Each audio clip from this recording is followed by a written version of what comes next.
Bueno, retomamos la catequesis. Habíamos visto ya todo el tema anterior, tema 1, 2 y 3, las oraciones principales, el itinerario del camino espiritual. Hemos visto qué es la ciudad del cristiano, el signo de la cruz, designarse, santiguarse, designarse. Hemos visto qué es el tema del credo, las tres partes del credo, quién es Dios, la Santísima Trinidad, la obra de la Santísima Trinidad en nosotros, como creación, como salvación y como santificación.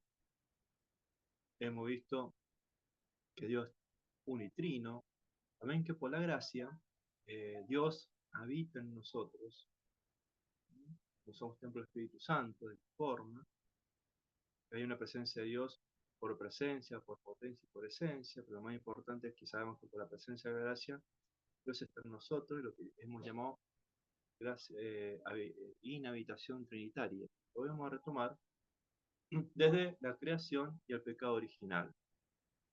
En el relato de Génesis, capítulo 1 al 31 y 2, 1 al 8, versículos. Vamos a ver todo el relato de la creación y el relato, los dos relatos, el primer relato de todo el proceso de la creación en general, y el segundo relato que es la creación del hombre y todo lo que es el pecado original.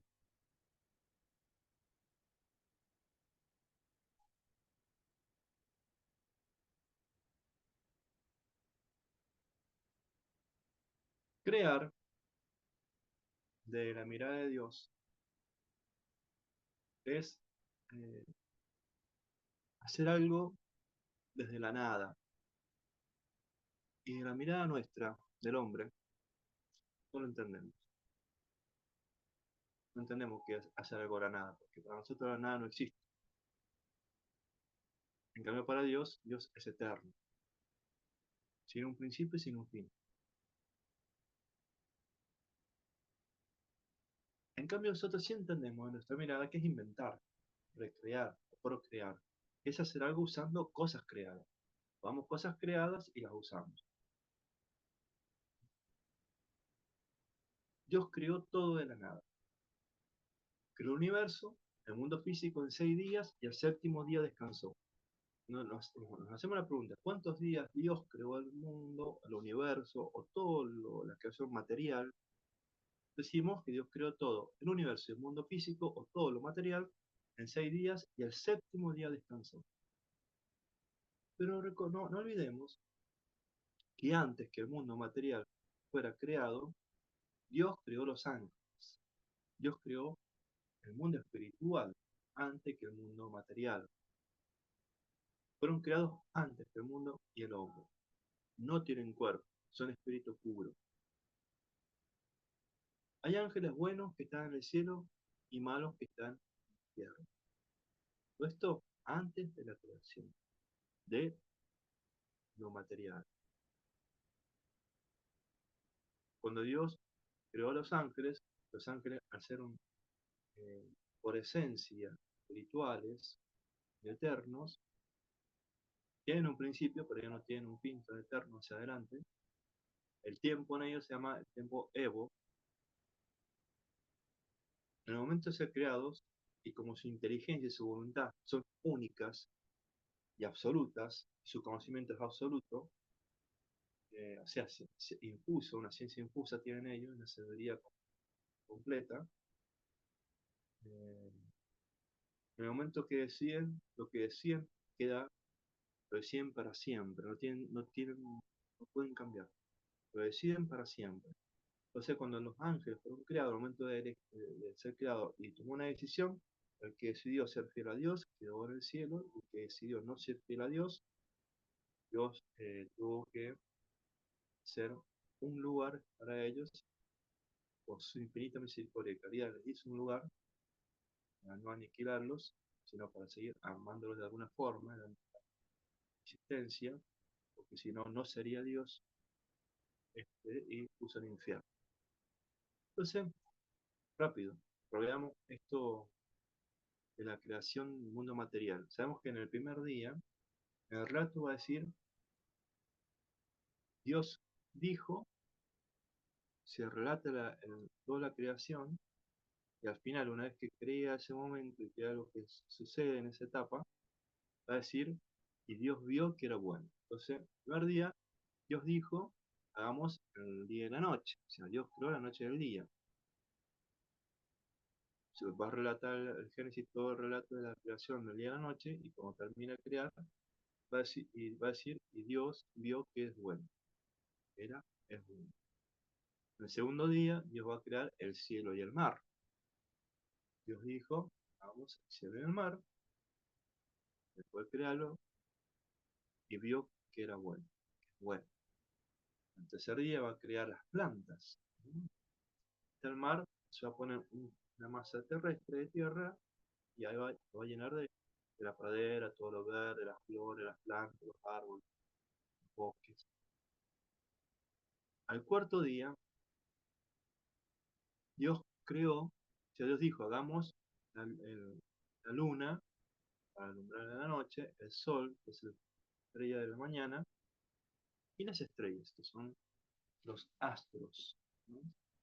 Nosotros sabemos que son los astros, o sea, terminó con formar, adornó el cielo con la luna y las estrellas, y adornó el cielo, eso en la noche, ¿no? Y adornó el cielo del día con el sol, las nubes, las aves, después a agregar las aves, ¿no? Fue como que Dios fue haciendo todo y todo lo que fue armando, después lo fue adornando, ¿no? Es como cuando uno hace un dibujo y después lo va pintando. Uno hace un mapa y después lo va pintando.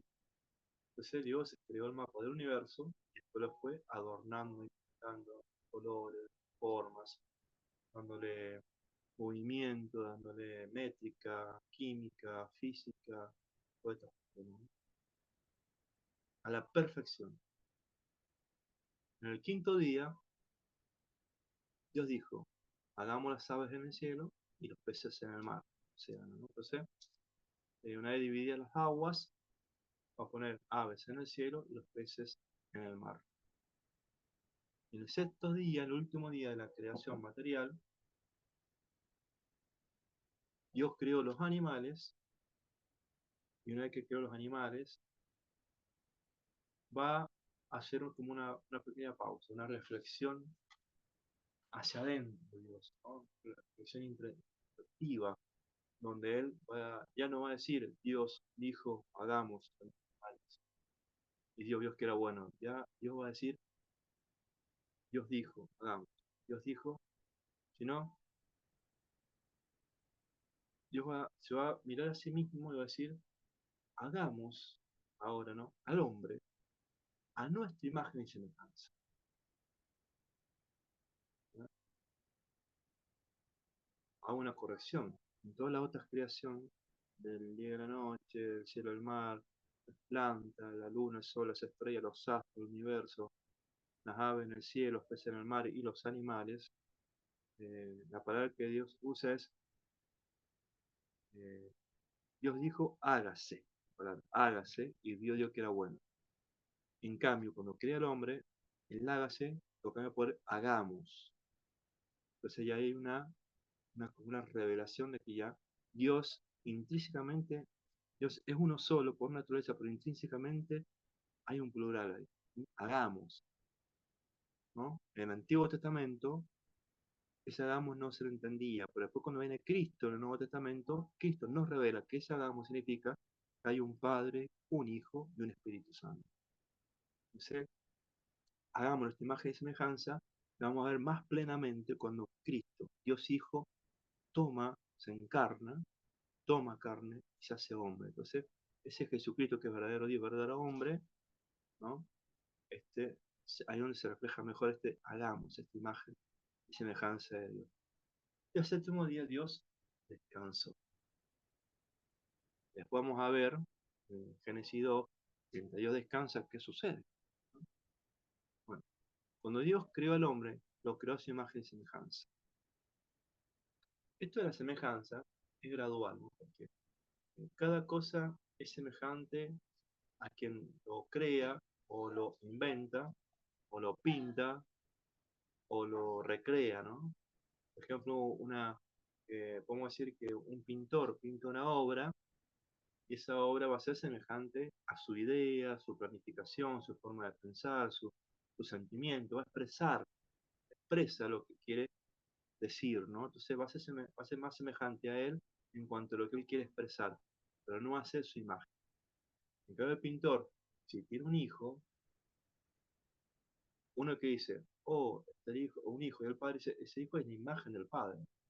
¿Por qué? Porque el tema de la palabra imagen, la palabra semejanza es parecido, se parece, pero en cambio, la palabra imagen se utiliza en la misma especie. O sea, eh, la leona es imagen con los leoncitos o con el león. En cambio, cuando Adán, Dios crea a Adán y a Eva, cuando Dios crea a Adán, Adán le pide a Adán que ponga nombre a cada animal, y Adán, como ya lo hace científico, lo hace un científico, ya pone en práctica lo que es la ciencia, ¿no? Y se hace verdadero científico, verdadero filósofo, botánico, médico, todas las ciencias que quieran pensar, que lo pone en obra, sin que haga esa división de ciencia que hay ahora, porque ahí era la ciencia infusa, todo era una sola ciencia. El hombre pone nombre a todo, pone nombre a cada tipo de planta, cada tipo de flor, cada tipo de animal, le pone nombre a todo, todo lo va nombrando, ¿no? Esto se va a llamar así, esto se va a llamar así, y así le va poniendo nombre. O sea, lo define cada cosa, ¿no? Y cada definición, cada nombre le da una misión a cada. Y, y define los ciclos, la etapa, eh, las épocas, etc. Pero, sobre todo, cuando Dios dice, no es bueno que Dios esté solo. ¿Por qué? Porque Adán veía las semejanzas, pero no veía una imagen suya. Entonces, cuando Dios crea a Eva, o saca de Adán, ¿no? Dice, esta sí es carne de mi carne.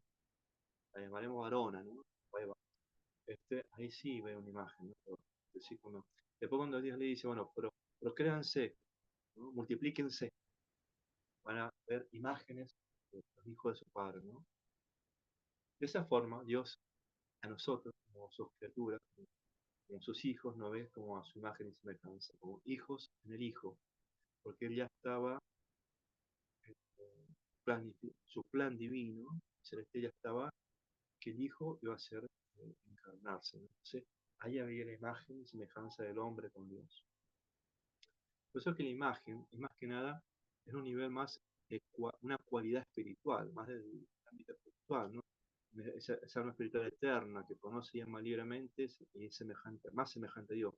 La semejanza por imagen es más perfecta que una semejanza simple, ¿no? Por apariencia. Entonces, ¿qué pasa? Acá podemos hablar de tres tipos de imagen y semejanza hacia Dios, ¿no?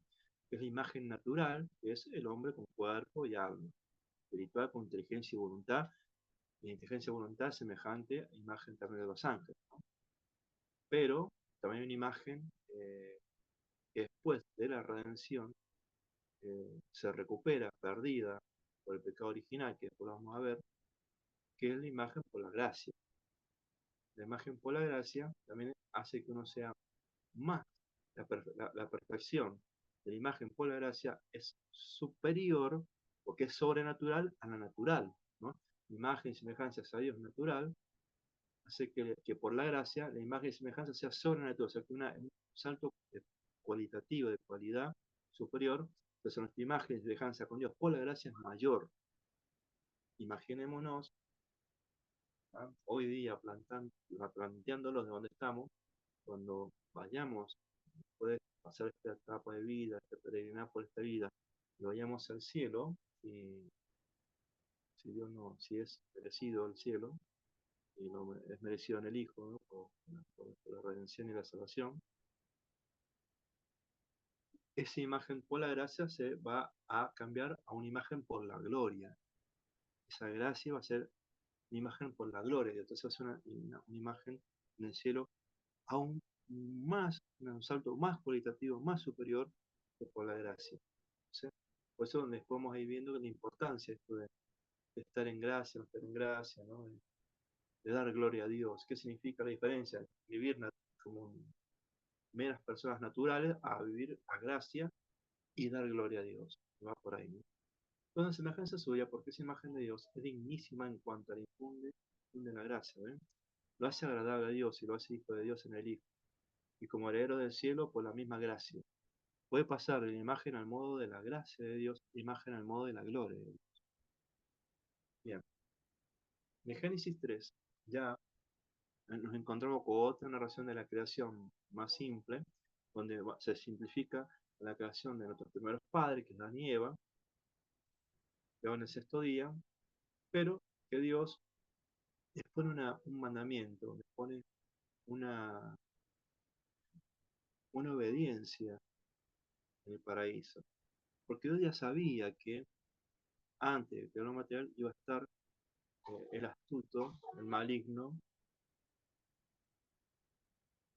ahí eh, tratando de ah, entorpecer la obra de Dios. Porque esa es la obra del maligno, entorpecer, tratar de entorpecer todo.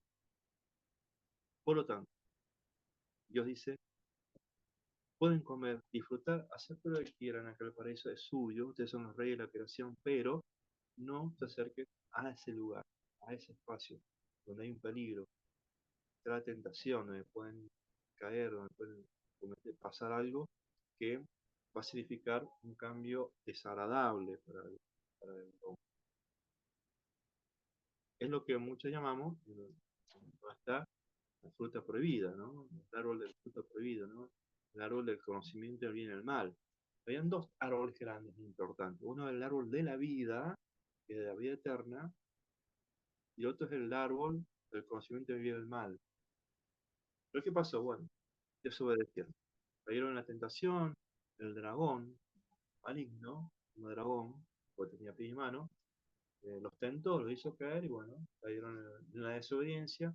Y por definición, el concepto toda desobediencia a un mandamiento, un mandato, una obediencia, una ley, un precepto de Dios, toda desobediencia es pecado. Se llama pecado, porque eso es la desobediencia a Dios. Y una ofensa.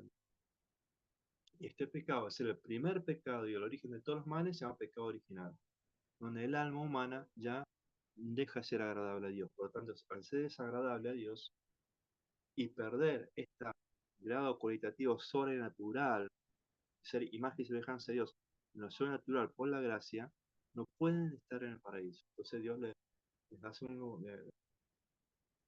es que lo ha hecho, sino no pueden permanecer ahí hasta que sea recuperada esa imagen y semejanza de Dios, que es lo que va a suceder después en la redención, ¿no? En la naturaleza redimida.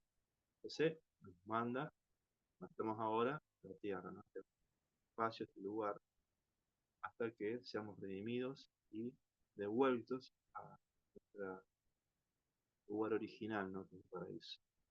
Nacemos con un pecado original, ¿no? Que es la herida del pecado original, nacemos con esa herencia del pecado original, pero que se borra con un sacramento, el sacramento del bautismo, que lo va a instituir Cristo, ¿no?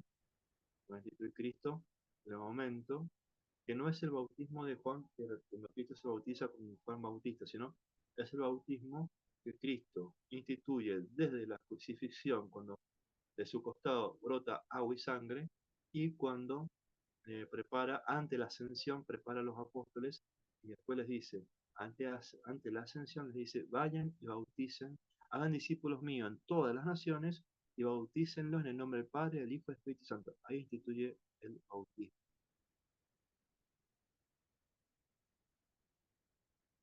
Entonces, el pecado es la desobediencia a los mandamientos de Dios, con conocimiento y con consentimiento. O sea, yo me doy cuenta que estoy desobedeciendo y si me doy cuenta y ya no lo acepto, listo, una tentación. Pero si me doy cuenta y soy consciente, hay conciencia, sé que es una ofensa contra Dios, contra el hombre, contra mí, entonces lo acepto y al hecho de aceptarlo ya está. Estamos incurriendo dentro del pecado, caminando en el pecado. Y si lo hago, peor, porque ya una cosa es el pecado de deseo y consentimiento, y ya llevarlo a la obra es un pecado ya, la cual ya está en la obra. Porque, ¿qué es el pecado? El pecado es hacer el mal desobedecer a Dios y ofenderlo a Dios. No solamente a Dios, ofendo a Dios, al prójimo y a mí mismo, depende del pecado que cometo. Habíamos dicho que el pecado original es el primer pecado de la humanidad, de Adán y Eva, lo cual nuestra naturaleza queda herida, perdemos la gracia santificante, no es un pecado personal. El pecado original es el pecado de nuestro Padre. El pecado personal es el que yo cometo con mi verdad, con mi conocimiento y consentimiento, ¿no? El pecado original se perdona o se borra con el bautismo. El bautismo es un sacramento que borra el pecado original, nos infunde de nuevo la gracia, nos hace de nuevo agradable a Dios, nos hace hijo de Dios, hijo en el Hijo y heredero del cielo. O sea, se nos abre las puertas del cielo. El pecado actual, que es el pecado personal, hay distintas formas de pecar. Una es de pensamiento, de palabra, de obra y omisión. El pecado de pensamiento, como dijimos ahí, cuando llega a la tentación, estoy pensando en algo, y ese pensamiento pecaminoso, que sí que estoy deseando o un deseo prohibido o un deseo de maleficio, con maldad, ¿no? Con malicia, ¿no? Un sentimiento de malicia lo consiento, un sentimiento pecaminoso, erótico, lo consiento. Entonces en el pensamiento después me dejo manejar el pensamiento, uso la memoria, la inteligencia, la fantasía, la ilusión, la imaginación, la memoria para trabajar en eso, ¿no? Hacerme una película en la cabeza y en mi cabeza me voy moviendo, trabajando en ese pensamiento, ¿no? Y puede ser pecado el mismo pensamiento solo desearlo. Está unido el pensamiento con el deseo. Después de palabras. Palabras puede ser un pecado cuando insulto a una persona, digo una mala palabra, digo algo ofensivo, digo una mentira, ¿no? Etcétera. Una obra, por ejemplo, robar, matar, vender, ¿no? Golpear, faltar respeto, un abuso, lo que sea. Y omisión es cuando, por ejemplo, me doy cuenta que un hermano está por caer en el pecado, o hay una obra de caridad que debo hacer o de misericordia y omito la caridad. Me falta que la omito, o sea, eh, no ayudo al hermano a que no caiga en el pecado, no lo aconsejo, no lo acerco, no lo ayudo, o omito una obra de caridad obligatoria, o omito una obra de misericordia que puede ser obligatoria. Por eso también, como decir que los nueve pecados son en pensar, decir cosas, en hacer cosas, o no hacer algo. Depende de Dios, al prójimo y a uno mismo. Y esos pecados pueden ser venial o mortal. ¿Cuál es la diferencia? Principalmente en la malicia. El pecado venial no hay malicia. El pecado venial puede ser un sin querer, o no me di cuenta, pero está dentro del pecado, ¿no? Es pecado. Es una falta leve contra la ley de Dios. ¿Cómo se perdona el pecado venial? El pecado venial no hace falta confesarse, aunque es bueno confesarse también. El pecado venial se puede perdonar con oír misa, con devoción, incluso en la misa, en la primera parte de la misa, después del saludo del Padre y la oración colecta. Dentro antes de la oración colecta, perdón, está la parte donde es el rito penitencial, donde rezamos el pésame, el acto de contrición, y el Padre puede decir incluso el Señor ten piedad, ¿no? Que puede ser promulgado por el Padre, respondemos, cantado. Esa parte perdona el pecado venial. Comulgar con dignidad, buena comunión digna, ¿no? Obviamente para comulgar sabemos que debemos estar en gracia de Dios. Oír la palabra de Dios con devoción, con piedad, contemplarla, la lección divina. Visitar el Santísimo Sacramento, ¿no? El sagrario, en la adoración también, con la acción de la señal de la cruz, hacer un acto de contrición frente a Cristo, perdón. Una bendición episcopal, del Papa. La confesión general también, ¿no? Cuando digo yo confieso, también perdón el pecado venial. Cuando hago la señal de la cruz con agua bendita, y en la confesión misma.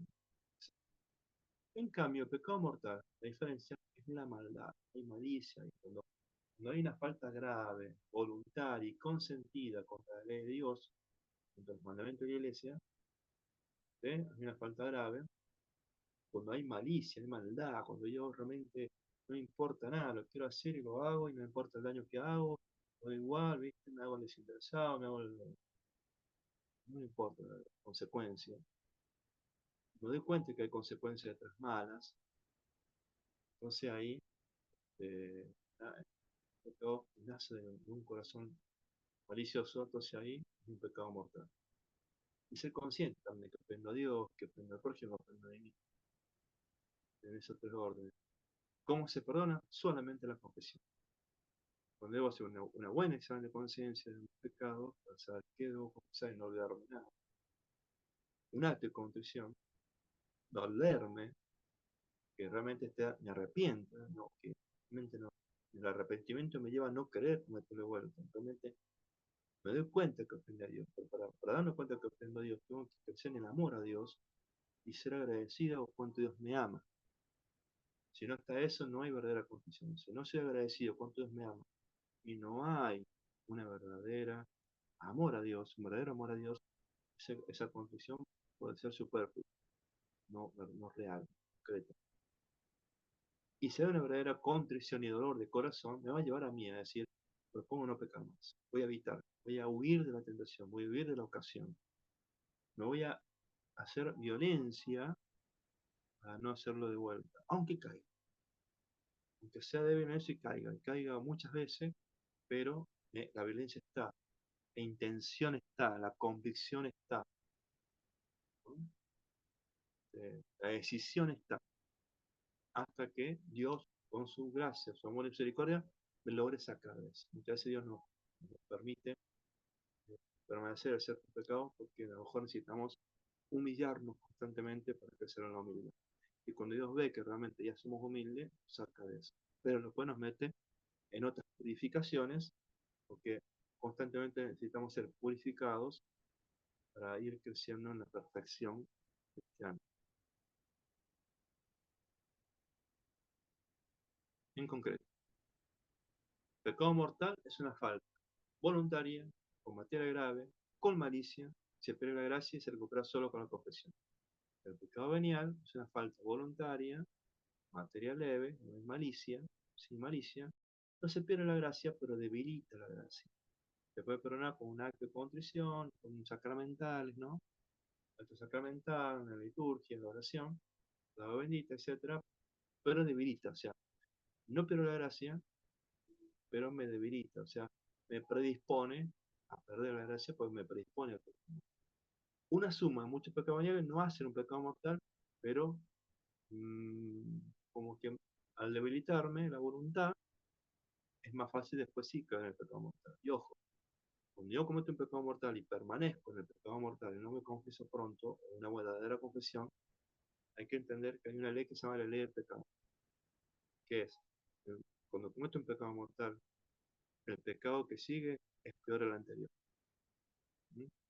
O sea, hay que tener mucho cuidado con eso, porque es importante ser consciente de que si permanezco en un pecado, el que sigue se va a sumar, va a ser más grave, incluso me puede debilitar más la voluntad, más la inteligencia, hasta un punto que hasta puede estar, ser un poco torpe en lo espiritual, y hay una palabra que se llama justicia, idea espiritual se llama una palabra teológica, que me lleva ya a que se me sea natural vivir en pecado, entonces ya pierdo la fe, pierdo la devoción, pierdo el sentido de la vida cristiana, pierdo mi relación con Dios.